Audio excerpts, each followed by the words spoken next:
പ്രിയമുള്ളവരെ, നമ്മുടെ വളരെ അടുത്ത സുഹൃത്ത് പറഞ്ഞു തന്ന ഒരു അനുഭവമാണ്. അവൻ്റെ 4ാം ക്ലാസ്സിൽ പഠിക്കുന്ന മകൻ ഒരു ദിവസം കരഞ്ഞുകൊണ്ടാണ് സ്കൂൾ വിട്ടു വന്നത്. കാരണം ചോദിച്ചപ്പോഴും അവൻ കരയാണ്. ഉച്ചയ്ക്ക് കഴിക്കാൻ വേണ്ടി കൊണ്ടുപോയ ഭക്ഷണം കഴിക്കാതെ അതേപോലെ തിരിച്ചു കൊണ്ടുവന്നിട്ടുണ്ട്.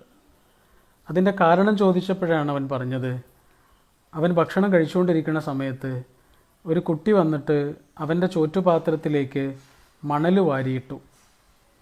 ഇതാണ് പ്രശ്നം. നമ്മുടെ സുഹൃത്തിന് വല്ലാത്ത ദേഷ്യവും സങ്കടവും വന്നു. പിറ്റേ ദിവസം മകൻ്റെ കൂടെ സ്കൂളിലേക്ക് ചെന്നു. മാഷോട് കാര്യം പറഞ്ഞു. ഏത് കുട്ടിയാണ് ഈ വികൃതി കാണിച്ചത് എന്ന് മാഷ് ചോദിച്ചു. കുട്ടിയുടെ പേര് കേട്ട ഉടനെ മാഷ് പറഞ്ഞു, അവൻ അതും ചെയ്യും, അതിലേറെയും ചെയ്യും. ഓർഫനേജിൽ നിന്ന് വരുന്ന കുട്ടിയാണ്. ഇത് കേട്ടതോടെ നമ്മുടെ ചങ്ങാതിക്ക് വല്ലാത്ത സങ്കടം വന്നു.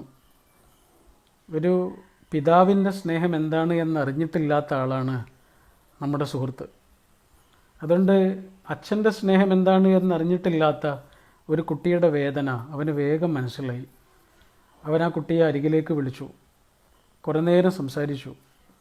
പിറ്റേ ദിവസം മുതൽ മകൻ്റെ ചോറ്റുപാത്രത്തിൻ്റെ കൂടെ ഒരു ചോറ്റുപാത്രം കൂടി കൊടുത്തയച്ചു, വികൃതിക്കാരനായ ആ കുട്ടിക്ക് വേണ്ടിയിട്ട്. അച്ഛൻ്റെ സ്നേഹം, വാപ്പയുടെ സ്നേഹം, അത് ലഭിക്കുക എന്ന് പറയുന്നത് ഈ ജീവിതത്തിലെ ഏറ്റവും വലിയ ഭാഗ്യമാണ്.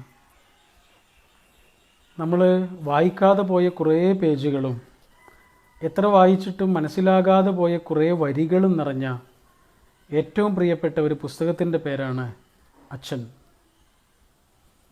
നമ്മുടെ വളരെ പ്രിയപ്പെട്ട ഒരു ഗുരുവുണ്ട്. അദ്ദേഹം പറഞ്ഞു തന്ന ഒരു അനുഭവമുണ്ട്. അദ്ദേഹത്തിൻ്റെ സുഹൃത്തിൻ്റെ അനുഭവമാണ്. സുഹൃത്ത് ഒരു ഓങ്കോളജിസ്റ്റാണ്. അദ്ദേഹത്തിൻ്റെ അടുത്തേക്ക് ക്യാൻസർ ബാധിച്ച മകനെയും കൊണ്ടൊരു അച്ഛൻ വന്നു. അന്ന് ആ ആശുപത്രിയിൽ കിടത്തി മകനെ. പക്ഷെ കുട്ടി ഉറങ്ങുന്നില്ല. ഡോക്ടർ എത്ര മരുന്ന് കൊടുത്തിട്ടും കുട്ടി ഉറങ്ങുന്നില്ല. അപ്പോഴാണ് ആ അച്ഛനിങ്ങനെ വാതിലിനരികിൽ വന്നിട്ട് ഡോക്ടറെ അടുത്തേക്ക് വിളിച്ചു. എന്നിട്ട് ഡോക്ടറോട് പറഞ്ഞു, ഡോക്ടറെ, അവന് മരുന്ന് കൊടുത്താലൊന്നും ഉറങ്ങില്ല. എൻ്റെ തോളിൽ കിടന്നാലേ അവൻ ഉറങ്ങുള്ളൂ. എൻ്റെ തോളിൽ കിടത്തിയിട്ട് 2 കൊട്ട് കൊട്ടിയാൽ എൻ്റെ കുട്ടി ഉറങ്ങും. അതുകൊണ്ട് ഞാൻ ഒന്നങ്ങോട്ട് വന്നോട്ടെ എന്ന്. രാമൻകുട്ടി എന്നാണ് അച്ഛൻ്റെ പേര്. അപ്പോൾ ഡോക്ടർ പറഞ്ഞു, അത് വേണ്ട രാമൻകുട്ടി, അവിടെ വേറെയും ഒരുപാട് രോഗികളുള്ളതാണ്, അവർക്ക് പ്രയാസവും. അപ്പോൾ രാമൻകുട്ടി പറഞ്ഞു, എന്നാൽ ശരി ഡോക്ടറെ, എന്നാൽ എൻ്റെ കുട്ടിയോടൊരു കാര്യം പറയുമോ? എന്താ പറയേണ്ടത്? അവൻ കിടക്കുന്ന ആ കട്ടിലില്ലേ, അതിനരികിലൊരു ചുമരില്ലേ, ആ ചുമരുണ്ട്. ആ ചുമരിൻ്റെ പിന്നാമ്പുറത്ത് അച്ഛനുണ്ട് എന്ന് അവനോടൊന്ന് പറയുമോ? അത് ഞാൻ പറഞ്ഞോളാം. ഡോക്ടർ പറയാണ്, പുലർച്ചയ്ക്ക് 3 മണിക്ക് എന്തോ ഒരു ആവശ്യത്തിന് വേണ്ടി ഡോക്ടർ പുറത്തിറങ്ങിയപ്പോഴും നെഞ്ചിൻ കൂട് ചുമരിലേക്ക് ചാർത്തി വെച്ച് ഇങ്ങനെ കെട്ടിപ്പിടിച്ച് നിൽക്കുന്നുണ്ട് ആ പാവം അച്ഛൻ. ഓരോ അച്ഛന്മാരും ഇങ്ങനെയാണ്. നമ്മുടെ എല്ലാ വിജയങ്ങളുടെയും പിന്നിൽ അവരുണ്ടാവും. പക്ഷേ ഒന്നിലും അവകാശവാദങ്ങളൊന്നുമില്ലാതെ മാറി നിൽക്കുന്ന ഒരു തണലിൻ്റെ പേരാണ് അച്ഛൻ. നമ്മൾ വളരെ അപൂർവമായി മാത്രം തുറന്നു നോക്കിയിട്ടുള്ള ഒരു സമ്മാനപ്പെട്ടിയുടെ പേരാണ് അച്ഛൻ.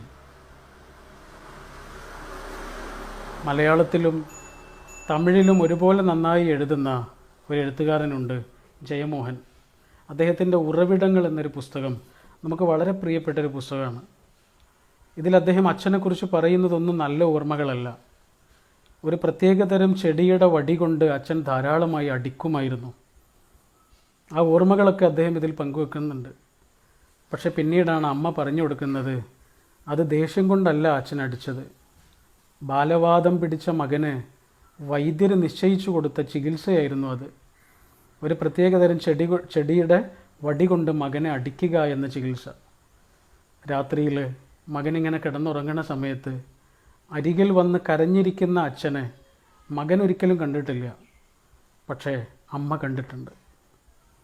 മീൻ കൂട്ടാതെ ഒരിക്കലും ഭക്ഷണം കഴിക്കാത്ത ആളാണ് അച്ഛൻ. ഒരിക്കൽ അച്ഛനെ കളിയാക്കുന്ന സമയത്ത് അമ്മ പറഞ്ഞു കൊടുക്കുന്നുണ്ട്, നീ കളിയാക്കുമെടാ, നിനക്കറിയോ, പിള്ളവാദം പിടിച്ച സമയത്ത് നീ മുരിങ്ങയിലയും ചോറും അല്ലാതെ മറ്റൊന്നും കഴിക്കാൻ പാടില്ലായിരുന്നു. നിനക്കതല്ലാതെ മറ്റൊന്നും കഴിക്കാൻ പാടില്ലായിരുന്നു. ആ സമയത്ത് ഒരു കഷ്ണം മീൻ പോലും കഴിക്കാതെ നിൻ്റെ അതേ ഭക്ഷണം കഴിച്ചാണ് അച്ഛനും ജീവിച്ചിരുന്നത്. അത് നിനക്കറിയോ എന്ന് ചോദിക്കുന്നുണ്ട്. ഓരോ അച്ഛന്മാരും ഇങ്ങനെയാണ്, ഓരോ ഉപ്പമാരും ഇങ്ങനെയാണ്. നമ്മൾ വളരെ കുറച്ച് മാത്രം തൊട്ടിട്ടുള്ള ആളുകളാണ് അച്ഛന്മാരും ഉപ്പമാരും. നമ്മൾ വളരെ കുറച്ചേ അവരെ തൊടാറുള്ളൂ. നമ്മുടെ സ്നേഹം വളരെ കുറച്ചേ പ്രകടിപ്പിക്കാറുള്ളൂ. ഉപ്പ തന്ന ഉമ്മകളൊക്കെ നമ്മൾ വളരെ പെട്ടെന്ന് മറന്നു പോവുകയും ചെയ്തു. ഞാനൊന്ന് കരയുമ്പോൾ അറിയാതെ ഉരുകുമെൻ അച്ഛനെയാണ് എനിക്കിഷ്ടം എന്ന് ഒരു പ്രാവശ്യമൊന്നും പറഞ്ഞാൽ പോരാ, ഒരുപാട് പ്രാവശ്യം പറയണം. Thank you.